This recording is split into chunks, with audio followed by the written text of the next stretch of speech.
to be talking through today's large MLB slate. Tuesday, I didn't play much last night. Did okay, made a little bit. Didn't only played a couple lineups. Sheets, how'd you do? And any overall thoughts before we get into this? Yeah, I did all right. I got like 12th or so in the Monster on FanDuel for like a couple of thousand. Nice. Then I actually got again. On DraftKings, I got like 3rd in the qualifier. Really close to that thing. They're going to start taking my money, because each time I play, I get close. Yeah.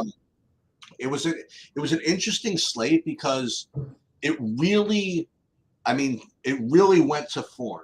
Like there were what we talked about. There were 3 pitchers that kind of stood out, and they all had just good enough games, right? Right. And not only that, but we saw that the hitting didn't look that great. There was no great hitting spot, and then like the guys that were chalky kind of got there, but like Minnesota had nothing until the 8th inning, and then they got everything in the 8th. Same with Seattle, and then Seattle. It was interesting because I had the Cal Raleigh when he hit that grand slam, but it was weird. Even though he had 0 points, like everybody had it. Right. So like I couldn't really get past anybody, even though I had a guy with 0 points. But I saw it coming. Obviously when you're whatever. Yeah. But and then I had a couple of swipes with like if Tatis, I had a swipe with Tatis. He already hit 1 home run for me, so I didn't want to get too greedy. But I was in decent shape, and I did end up not going with the kooky approach. I ended up going with the more chalky builds, and it just kind of worked out for me yesterday. But I'm ready to get after today. Is there NBA today or no? No, it's tomorrow. That's right. The finals, they play like once a week, right? It's like it feels like it. Come on, it's been forever already. There's been like 2 games in the last like 2 weeks. Yeah. Anyway, yeah. So yeah, I think this is going to be an interesting slate because there's a lot. You've got pitchers being called up. You've got all kinds of things going. I don't know. There just feels like it's starting to get deeper into the season. I just had that feeling when I was looking through it today.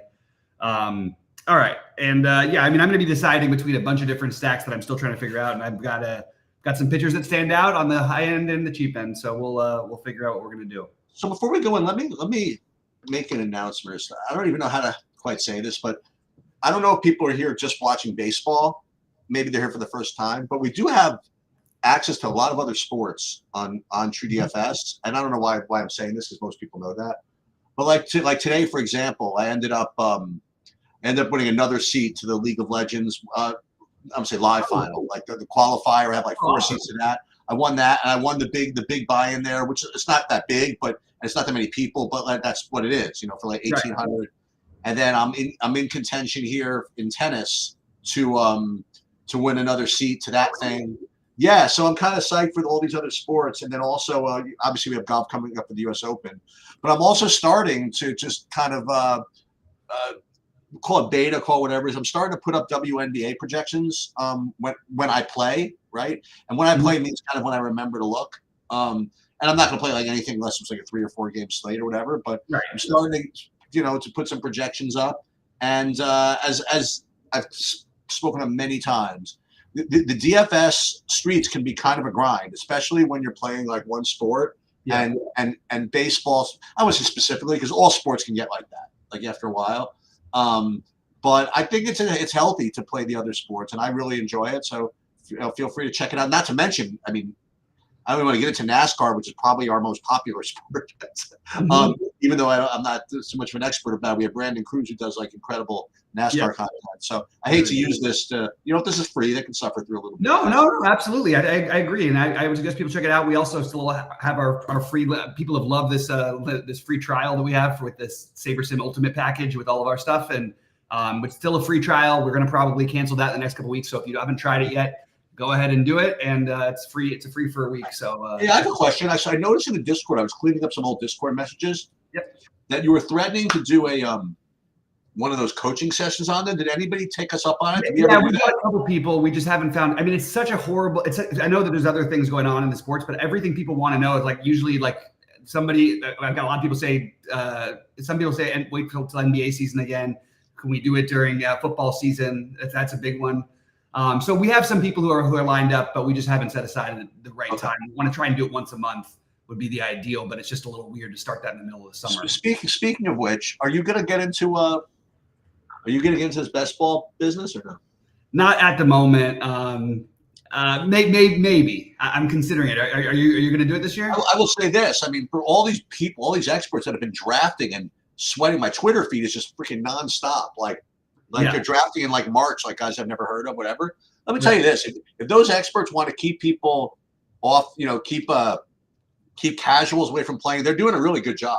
because I'm looking at this and I think I'm a pretty smart guy, and I'm like, how am I going to compete with this? You know what I mean? That's exactly how I feel too, Sheets. It feels like it feels like it would be like a strange thing to do because there are so many people who have spent a lot more time and know it a lot better than I do. Yeah, but man, I'm sure we'll try to figure it out. Yeah.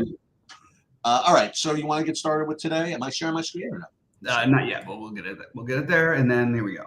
All right. So I'm not there yet, right? No, you're there. You're there, Sharon. Sorry, I am sure. Okay. My fault. It was my fault. All right. So we got Philadelphia and Boston starting things off. What do you think? So here's how good like Philadelphia is. So Philadelphia, I just was I read a kind of a headline of an article about like updated Cy Young odds, and that Tariq Skubal's kind of running away, at least right now. I mean, it's June, right? But he's running away with the American League, and they were saying that the top two pitchers that the top two candidates right now in the odds market are both from Philly. Yeah, and Philly's so good that I didn't even know which two it was. That's like how good it was. I just presumed it was like Wheeler and Nola, for example. Just because that's what I know. And then it turns out that the leader in the market is Wheeler, and the second is Suarez. And we got me kidding. How good are they? So they're a good team. Somebody posted on Twitter a few days ago when I think Nola was pitching or somebody. Mm-hmm. I think it was a good player. It says, why is it every single day I look at the scores, and after 2 innings of play, Philly's up 2-0 with some Sandy Koufax guy pitching. Right. No, that's true. They've been awesome. Yeah. So as good as they've been, though, they haven't been as good as your Yankees, by the way. I guess. That's the crazy part. So you like what's his name here? You like Wheeler? I mean, he looks good enough, but he doesn't look like any kind of lock or anything like that. I have him rated like 5th overall, and that's below like 4 other guys that are different prices, sort of. So whatever, but Wheeler, I have him as just kind of a play. So that's kind of where I am. I'm not really getting to Crawford on the other side. Let me take a look at the stacks here. I'm a little slow today, but I don't see either team kind of showing up in value, and I don't see either team really showing up. No, actually, I said Philly's showing up a little bit as far as just a raw points play at kind of low ownership. So they're probably, I'm just guessing, pretty expensive. So I'll throw Philly into the mix and some Wheeler. Yeah, Philly's really expensive. Maybe it's more of a play that people want to make on FanDuel or something. But I actually, for what it's worth, I have it very similar to you with pitching. I have Wheeler as a good option and probably 3 or 4 guys ahead of him, whether it's price or whatever. The matchup is okay, even though Boston, it's not the same Boston team that we've had to deal with forever. And it's in Boston, which is I guess a little bit of a downgrade. But Wheeler has the second highest strikeout expectancy on the slate. He's the most expensive pitcher, so you just sort of have to weigh into how you want to build. But he's definitely a guy to consider. But like you said, I think I have him about 4th, about 5th or 6th, maybe because of pricing and some of the other pitchers that I really like. So I like Philly. I don't know. This is the thing I run into with them. They're very hard to stack because they're so expensive. They walk a lot, which is great for stacks in general, but you're paying like $6,000 for guys who are going to walk twice. It's kind of frustrating sometimes. I don't know. I like Philadelphia. I'm gonna have to see where they shake things out. Cutter Crawford in general is a pitcher that I don't like, not like dying to pick on, but it's in Boston. He's been struggling. He has not been the same lately. A lot of hard contact he's given up, a lot of power he's given up, and hasn't really had like a clean game in a while. And I think this is a team that you don't want to be a little bit out of sorts against. So I'm definitely good with the idea of Philly. It's not like the best hitting weather of all time in Boston, but it's certainly fine. And I'm good with Philly as an option so far. We'll see as we go. All right, then we got Cleveland, Cincinnati. Cleveland, Cincy, kind of a bullpen game, it looks like, from the Cincinnati side. Has Suter starting and Martinez projected long relief against McKenzie from Cleveland. I think this is an offer game for me. I don't have access to. I don't have access. I don't show the pitcher as being particularly good, well projected. And well, obviously not the bullpen game, but I don't like McKenzie too much here. And on the hitting side, I've seen Cleveland like really not even remotely close. And I guess Cincinnati is just kind of okay. I mean, they're kind of might be a low owned piece. So I don't know. I'll put Cincinnati into kind of the MME mix, and pretty much that's it from this game for me. I have a ton of interest in both of the hitting sides of this one. Look, Cincinnati in 80-degree weather is just always a good place to take advantage. McKenzie, who occasionally struggles with finding the plate, hasn't really been good for a while and gives up a ton of power and a ton of fly balls. So this feels like a really good spot to attack. The bullpen games are a little whatever. They're a little bit tricky, but I am I know the pricing on Cleveland is high, but I like this whole game, and it's just an issue of whether you can afford them, because I think this is a really, really good spot to play some Cleveland and especially Cincinnati. So I am very high on both these teams today, and I'm not getting to either of the pitching. I have a question. Do they have rankings? I'm sure they do, but of the bullpens, and are you familiar nowadays with? Yeah, but there's such flimsy numbers, is the truth. I mean, like I said, we're far enough into the season where you have a better feel for it. But it always feels so flimsy, because there's always like 3 relievers who end up being the best relievers in baseball, who were like literally the worst pitchers on the planet the year before. Like, it just happens every year. So it's kind of tricky, but in general, no, this is not these. Cleveland's bullpen has been very good. Cincinnati's has not been. Yeah, the only reason I ask it, maybe it's because just my biases or whatever. Whenever I seem to like stack teams against Cincy, the Cincinnati bullpen always seems to get the best of me. They always seem to shut me down, like these guys I never heard of, like the 5th to the 8th inning or something like that. Yeah. I think maybe it's just like a couple of small samples so I just wonder if maybe Cincinnati happens to have a good bullpen that I don't know about. Okay. Yeah, I'm just looking at it right now to see if I'm missing anything here. And it's just completely anecdotal. It's just me being on tilt that. Yeah, so they've actually been better than I thought. They're a little bit, basically, like almost exactly average, Cincinnati this season, and Cleveland has been like the 6th best in baseball. So that's, I guess it's not too bad. Very, very average. Mostly, it's you're talking about also within fractions of points between each other this time of the season. So it's a little bit tricky. Really good to pick on bullpens in like August. Is like the month I love to really go for it, because you also get a lot of like, first of all, there's always the call-ups, which is an issue. And then teams are also just like sort of giving up on the season. And you might just see a guy who, gives up 5 runs and can't find the strike zone to stay in the game because they don't know what else to do. Anyway, Miami and the Mets. I don't know why I have this is going to be a complete non sequitur, but only because I see Miami. Do I remember this? So somebody tweeted something today. Saying this could be the worst sports betting content I've ever seen. And whenever somebody says that, my immediate response is, you just wait. You know what I mean? Like, don't presume that it's you've seen the worst, because it just, whatever you think, it's just gonna get worse. But I don't know. This was pretty bad. I gotta find it somehow. It was like a Barstool video, and they mentioned that they said, we got a system play for you. Remember when we told you that the Miami Marlins had lost their 12th game of the season like 8 years in a row, right? Or something like that. Well, today we have like a lock. Like, these Houston Astros have won their last 8 game 67 of the season. Oh my God. Yeah. And they won it by a lot, something like that. And if it was a troll, I would say, oh my God, it's like really funny. But I think they were like seriously recommending it. And that's like the kind of stuff that if you just look at that, never to look at that again. But I think it's got to be for entertainment. There's no way that they're. Anyway, that's so. When I saw Miami, they mentioned Miami Marlins. I didn't even realize they were the Miami Marlins. I thought they were Florida still. What the hell do I know? So anyway, I have Luzardo and McGill both just on the outside looking in as far as my top pitchers go. So I'm probably going to end up being off of that.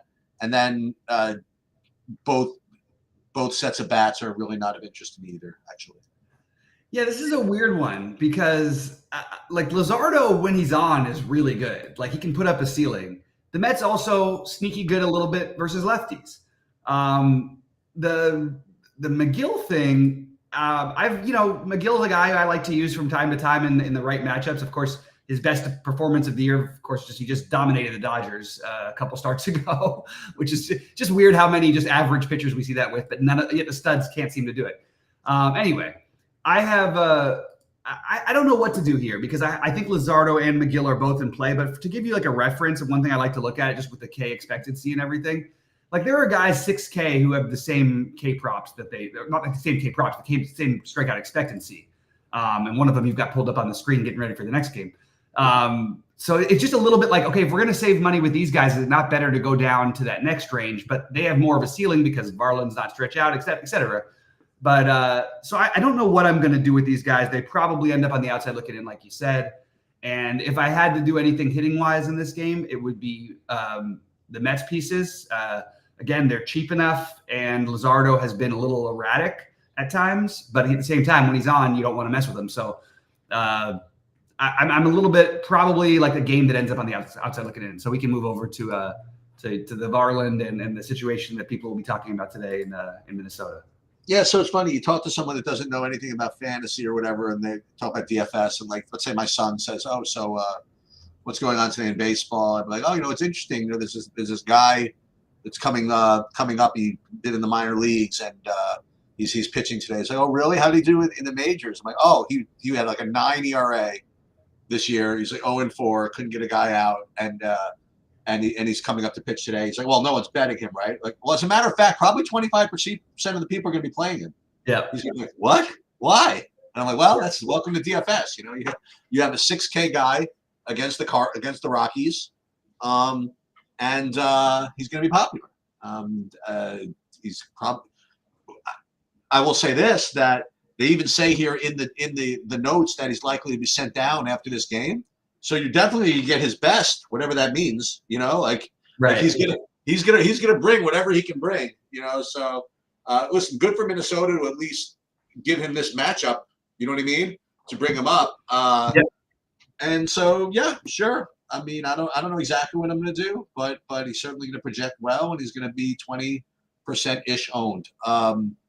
The other side of this, who do we got? We have all right. So the leader of the free world, Cal Quantrill. The leader of the free world, who is still projected for like 4 fantasy points. We've got a guy with a 9 ERA in the major leagues who pitches for Minnesota, right. And a 6 ERA in the minor leagues who pitches for Minnesota, and then we got a guy who pitches in Colorado who's got a 3.5 ERA and has basically been awesome this year. Which is like ERA adjusted is like a 1.8. You know what I mean? Like it's right. And meanwhile, we only have interest in the other guy. Of course. Yeah, you know what? I'm looking at my projections, and I'd have to like literally do a control F to find Quantrill. Yeah, I have him rated like 30th, like overall as far as pitching goes. But I have him at 2% ownership projected. Yeah. Listen. I had Minnesota as chalk yesterday, and I watched them against Dakota Hudson, and Dakota Hudson literally was like throwing meatballs over the freaking plate like the whole game. It didn't matter. And and Minnesota could do nothing. I mean, like literally nothing. They hit the weak sauce like all over the freaking shop. It took them to all the way to the 8th, and I guess a different pitcher even, maybe. I don't know if they left Hudson. Hudson got through, I think, 7 innings with like 62 pitches or something against Minnesota. It was it was amazing, like how efficient he was, and he literally just lobbed the ball over the plate. He was efficient. He had no strikeouts. Like right, exactly. He was lobbed the ball at Minnesota. So you'd want to give me Quantrill at 2% ownership. I did this with you last time, like when the opposing pitcher was like really chalky, and why don't we just play Quantrill? I don't know if it worked out. I guess it did. He's only had 13, right, against St. Louis. But I'm down for this again. I don't care. I don't care what my projections say. I'm definitely going to force some of that nonsense in. As far as hitting goes, I guess you sort of have to play Colorado. I mean, I don't see them projecting well, but you know what? At the end of the day, maybe he doesn't even get steamed as much as I think. Maybe he's not going to be that high. I don't know. We'll see. But if I get Colorado, fine. But I don't think I'm going to do it on purpose. But Quantrill is exactly the type of stupid play that I'm gonna force in. Yeah. Okay. So I'm always for the getting creative plays and everything. I'm probably not going to get to Quantrill. I'm not going to play enough lineups today. But if I was like playing $1 million, I would definitely be over. If I was playing 150, I would definitely be well overweight on it. The thing people have the part of the problem is, or part of the situation is we've gotten used to Varland a little bit, who's actually been pretty good other than this year. And just especially, and even still, even as he struggled, the strikeouts and stuff and all that looks pretty good. So I'm having trouble getting to the Quantrill thing myself, but I also don't know that I'm that interested in Minnesota, who I thought was going to get more ownership, but without any ownership, maybe this game is interesting on both sides of it from the hitting perspective. No one's going to no one's playing Colorado, and we mentioned that Varland has not been right all season. That could be a situation where you want to take advantage of it. So I'm open to the idea of the Rockies, and I thought the Twins would be more popular. I think they will be more than they're being projected, but I think I'm going to make all of these guys a little bit like maybe on my second tier of stacks. And I am currently willing to gamble on Varland. You look at again strikeout expectancy; he's above the other guys we talked about, and he's 6K. I think that there's enough. It's Colorado, so I'll take a shot, but it does feel sort of flimsy to do at ownership on this big of a slate. So I'm still up in the air with what I want to do with Varland, but he is definitely one of the cheap guys I'm considering. And I think this is so I guess that it's a 3-pronger for me, and I guess kind of a 4-pronger if I was multi-entering, because I would throw Quantrill into a lineup or two. I just wish he was a little bit cheaper if I was going to make a play like so bold. All right, Pittsburgh and St. Louis. Yep. So we get the Paul Skeens experience again. Which means just probably a big old strikeout floor, and big old strikeout floor coupled with some rookie variance. So you can get a performance like Chicago, the Cubs. You can get one like San Francisco, maybe. Actually, that's not too likely. Like the 3 strikeout one, that doesn't exist really. Just a fluky thing, yeah. That one doesn't exist. But like the bad ones are going to be like the Cubs, the Cubs only 4 innings. The bad ones are really honestly going to be sort of like the Dodgers one, where, he gets hit around a little bit, gives up some hits, gives up some stuff, but it has such a strikeout floor that he still gets 20, Right. And he always has stuff like the 40 ball. Like that's kind of in there. That's what happens when you throw 100,000 miles an hour, It's like, this is what Spencer Strider did last year. It's like, I don't know who's better or worse, whatever. But the fact is that he's got all kinds of ceiling, So it's you certainly have to put him near the top of your list. He's going to be owned 30. I have him 30%. Seems to make some sense. And the thing is that Goldschmidt is probably good for 4 strikeouts in this game, among maybe some others, and certainly looks like a really good play. I'm not playing Nicolas on the other side. As far as the hitting goes. Not really getting too much of anybody in this game as far as the hitting. Yeah, I think Skeens is pretty clearly, to me, the top pitcher on the slate. I guess you could argue with Wheeler, there's, like you said, there's some variance, but the strikeouts upside is just too high, and it's St. Louis, who I'm absolutely not afraid of against righties, even though they have been better than they were to start the season.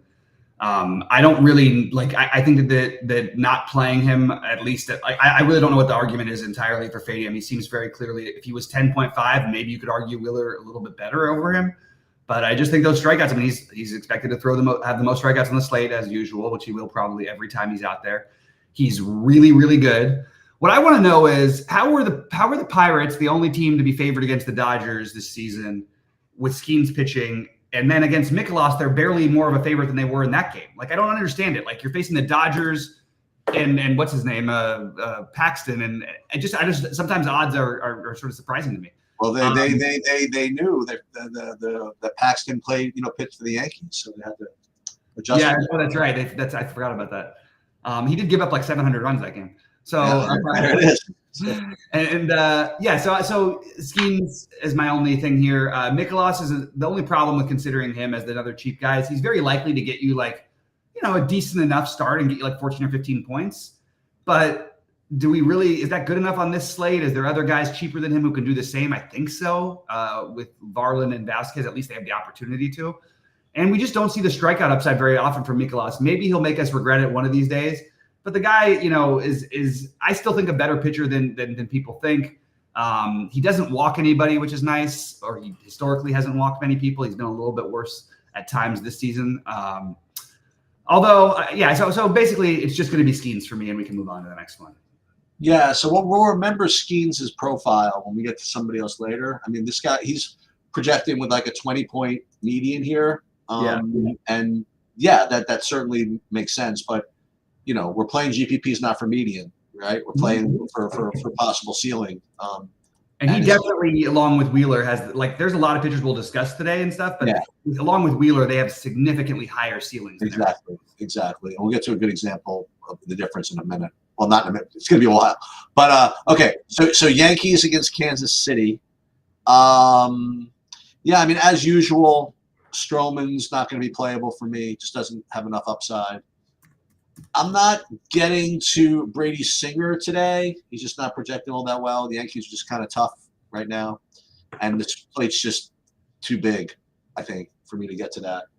As far as hitting, I imagine that the Yankees are going to have to project okay. Yeah, the Yankees currently project just below the Dodgers for me. It's as far as like raw just points or whatever. So yeah, I have them kind of second as like a team that if you can get to them, great. They're actually your value is not too bad. I mean, if you can throw in, who are you gonna throw in? Volpe, I don't know. Austin Wells, you want to play that? I don't know. So anyway, yeah, I do like the Yankees if you can fit them, and you can fit them today, by the way. You play Varland, you can play other guys too. So yeah, I like the Yankees here, and I'll leave it at that. Yeah, I don't think that there's ever like, look, we like Singer. Let me just point out that it's for whatever reason the total of this game is a little surprising. I don't remember seeing it's a 9.5 total, but it's weird to see like Kansas City with a 4.5 run total against Stroman. You don't usually see Stroman with anything above 4. That's true. And it is hot there, so maybe that's why. But like and he hasn't been quite, wasn't great last time out, but it's a little weird. So I actually think that the Yankee stack is completely logical. It sucks because we both like Singer in general. It wouldn't surprise us if he shut us down. But I don't think you're going to get that much ownership on the Yankees, who I believe have the highest run total on the slate. I think so. And they are going to be, lower owned, as we always talk about. They score runs in ways that we like, which is usually by the home run. Aaron Judge has been absolutely out of control, amazing, and he should be back in the lineup today. The Yankees as an offense, it's getting to be pretty significant history territory. Their OPS is 30 points higher than any team. That's really that you don't see that kind of gap very often. They've hit more home runs than every other team. They've scored more runs significantly than every other team. Well, not significantly per game. They have significantly ahead of everybody else, or high enough above it. This is a team you just want to look. It's never going to be wrong to stack them, and I think today they make a ton of sense. So Yankees definitely go up there with Cincinnati for me as of right now. If Brady Singer makes me eat my words, so be it. We all know me. I might throw in Brady Singer into like a $4 tournament or something just in case. But yeah, I like the Yankees today, and there's not a lot to really be obvious today. Just to be clear, like there's not a lot of stacks that are jumping out with 6 totals and you got to play this Wrigley game or there's no Coors game. You know what I mean? Anyway.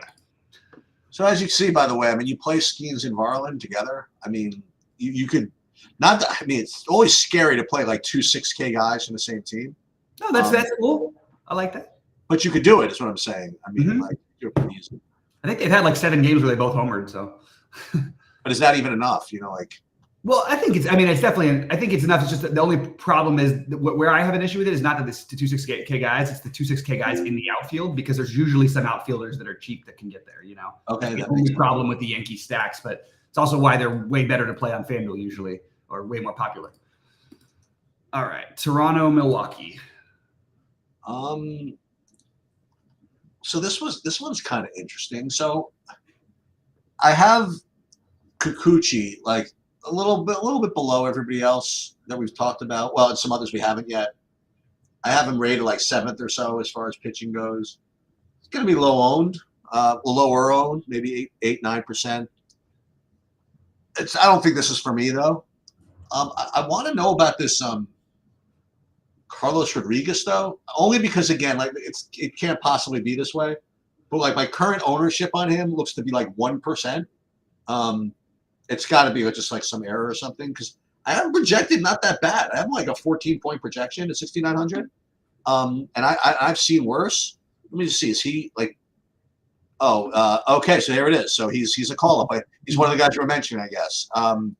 Yeah. So I don't know. We gotta look into. He's only 22, 0.84 WHIP, 47 to 11 Ks to he's a baby. walk. Yeah. Yeah. I don't know. I'm down with this. Again, he's got to be more popular than this. So we'll have to see how that plays out. But so I do like him a little bit here, and I don't think I'm going to get to Kikuchi. And then as far as the hitting goes, nothing really from this game for me. Yeah. So part of the problem is we don't have like SaberSim doesn't have him as a starting pitcher, and I think other sites are confused by that too. So I don't think we know for sure who's starting here, but I think he's going to. It looks like it, and we just have to look at the projections again later because I'm curious. He is 22. He's got some talent. He's been spectacular in the minor leagues in just a little bit. What I would say is though he's 7 starts. Like he's pitched great his last 7 starts, but he's only pitched 40 innings, which is like, not even quite 6 a game. So I don't know how much they're going to let him throw. We'll have to revisit that one later. At the same time, if we have anybody in question, first of all, rather than a bullpen game, shouldn't we at least consider the other side of it?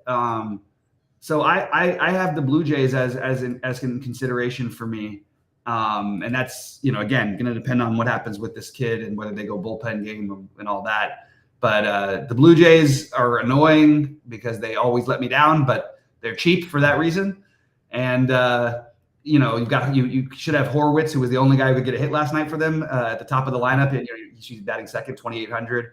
Very, very cheap stack, at least good for complementary pieces. So I do have some interest in the Blue Jays, depending on what we actually find out. And I might even end up having some interest in Rodriguez. I just need to figure out some sort of an idea of a baseline projection somewhere because I haven't seen any yet. All right. Angels in Arizona with the roof closed, by the way. Yeah, I don't roof closed, roof open, whatever it is. I mean, of all of the pitchers that pitch for the Yankees that just get lit up, I think Jordan Montgomery might be my favorite. As far as him getting lit up goes. Right. It's 2 straight lit ups. I like that. Yeah. He has pitched 6 innings over the last 2 games combined. So that's good. And I currently have Arizona as the number 1 stack on the board, with everything being considered. And then when you look at straight value, you go right to the same game. And all the leaders of the free world on the Angels. Joe Adell, Logan O'Hoppe, Zach Neto. So I'm kind of down. I don't know if the roof open, roof closed, whatever it is. Whenever I see 2 teams in the same game rate highly for me, I'm totally okay with that. So I presume this it's got to be popular if they're showing up so big for me. So that's where I am in this game. It's because maybe the size of the slate, it's really not showing up as crazy popular. And I'm with you. This is a game that if the roof was open, I would just be all over it personally. I do believe it. I mean, it's literally like it turns into like another stadium. I feel like when the roof's open, but even with the roof closed, we've seen them score like 15 runs a million times. I saw it in the postseason myself. I will definitely have Arizona as one of the priorities, and I'm with you on the Angels. I think the Angels, you have the value pieces that make things work, and I think that they're fine as a stack as well. Little bit more on the other side. Suarez has been doing this. I don't like. It's harder to get a stack going when you're letting guys pitch like 3 and 4 innings here and there, and it's just hard to get going against these guys. And Suarez hasn't really had one of the. Hasn't really had his. He's not what he was doing last year. He was actually starting and pitching in the whole game. I'm just going to see what his expected pitch count is today. 61.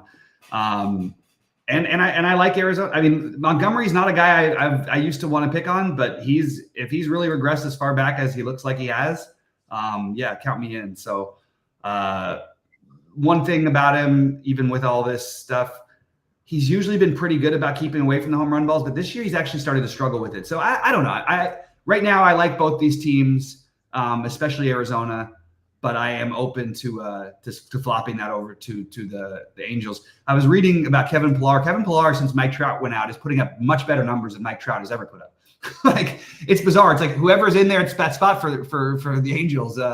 He's replaced him basically, but he's been unbelievable. And then you could have Stefanik leading off at minimum cost at 2K just to make things work. I totally with you. I think this is definitely a game you want the bats in. Boy, I don't know how much action we get, but this is an amazing slate to go live. I mean, look at this slate, man. You got a whole bunch of these 7 o'clockers and then 8s, 9:40s, and all this action in the late games. There's a lot in the late games. And the Dodgers game later. I'm thinking about this. Okay. This could be fun. All right, so let's move on then. So, okay, so I just want to say that I do like Brian Wu.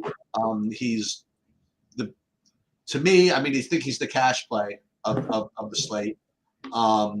He projects the best for me by a tiny bit, as far as my values go.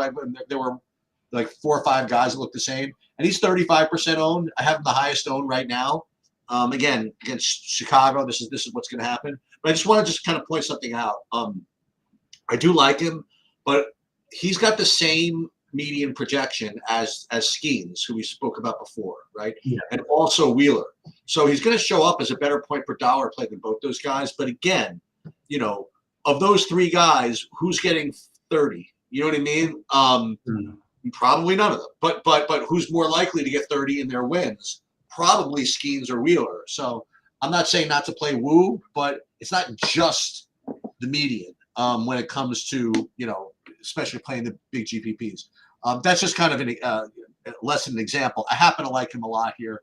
Perfect spot. I've had good luck with him playing him. Not that it's a reason to play him, but perfectly reasonable.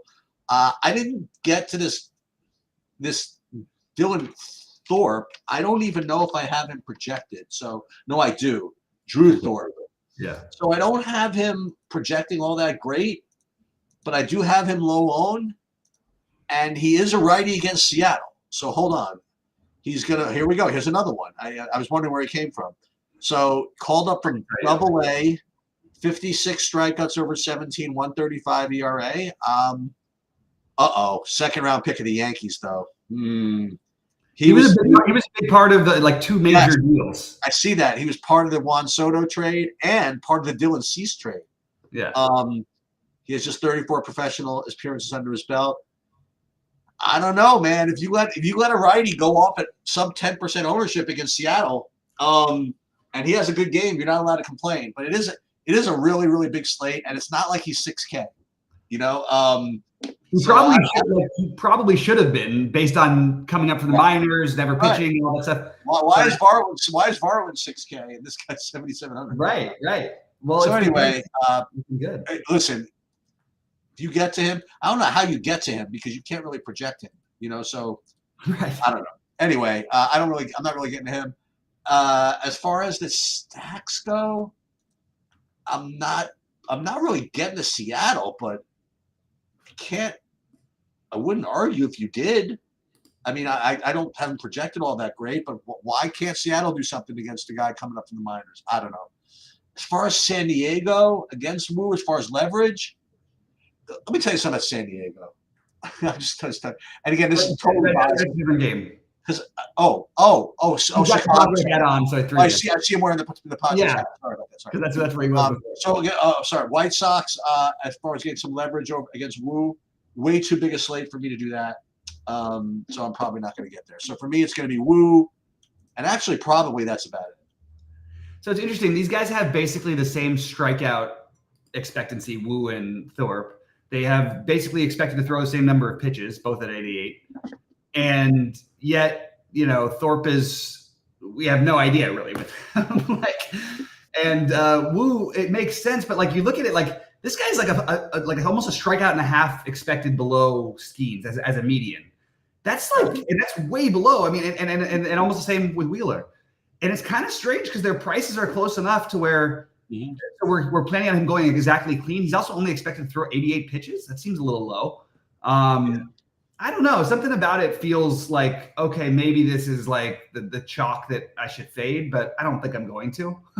I mean, with all that said, it's still the White Sox in Seattle, the best pitchers park in baseball, along with San Francisco. And so I am high on Wu, and I'm definitely playing the both sides of the thing. I got to figure out how many lineups I'm playing, but I like the idea of getting to some Seattle. I mean, by the way, look at those numbers, and they say them as if they're great. There's got to be some aggression coming. If you're walking like one guy every 3 innings, like he's been doing so far in the minor leagues, Drew Thorpe, you're kind of setting yourself up for in trouble where you're going to have like some 5-6 walk games, and that's where you can really cash in, keeping the lineup moving and all that. And the White Sox, so I think the Mariners. It feels like every night we have this with the Mariners, right? Like every night take the righty against them, every night stack them. Like it's like every night we have the cover because they're so cheap, and there is upside in that lineup too. It's just they strike out a lot. So and they also have this, Locklear might be in there. He's 2K today. They're just really cheap. So I am definitely good with the Seattle idea, and I'm definitely good with Woo. It's just going to be at the end. I'll sort of go through what I have as priorities, but. Woo is probably going to end up being one of them. So a good question, theoretical and actual, that people are going to, I imagine, have to contend with is who's a better play, Louis Varland or Randy Vasquez, as we get to this next game. So Randy Vasquez is 5,600. He's got a pristine matchup as well, home against Oakland. And I have him projected exactly the same. I mean, within like percentage points of Varland. And as a result, I actually have him as a slightly higher point per dollar play than Varland. And I think that they're both going to be – this is one of the reasons why I didn't think Varland's going to be that chalky, because you could play Vasquez just as easily. And another question you have to ask is if you're willing to fade the whole country and play Vasquez and Varland together. The only issue with that is, at least to this point, we haven't really seen a team that I want to just trample over people to play. Right. So, we've already seen that if the Yankees were that team, which I really don't think they are, but if they were, you could get to them anyway without even playing those two together. So I think that he's certain. I have him just as good of a play as Varland. I have him currently equally owned as Varland, and so I think he's very similar to me as Varland. And that's about all that I have. As far as other pieces from this game, I did not get to JP Sears here. I can't imagine doing that. But I'm not really getting to San Diego either. So I don't think. So for me, it's going to be Vasquez, and I don't think anything else. Yeah, I get it. I'm up in the air with what I want to do with Vasquez. I have him similar to Varland, sort of like you're saying. I'm not even sure that the ownership by the time the days end will be all that different. Maybe it will be. I'm going to still stick to I don't think Sears is bad. Like, I'm not going to play him. But, I mean, if you go through what he does, like, I don't really know exactly what we're trying to pick on. It feels like, okay, so he's had a couple of bad starts all year long, basically. He's been pretty consistent and pretty solid, like against a team that, historically and theoretically should be good against lefties.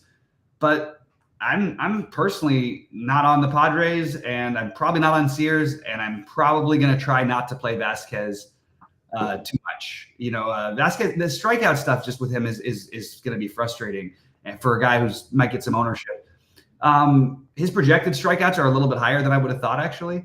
So I guess Vasquez is the one I'm considering from here, and that's pretty much all I've got for this game. I'm not going to be stacking up either of those teams. Houston, San Fran?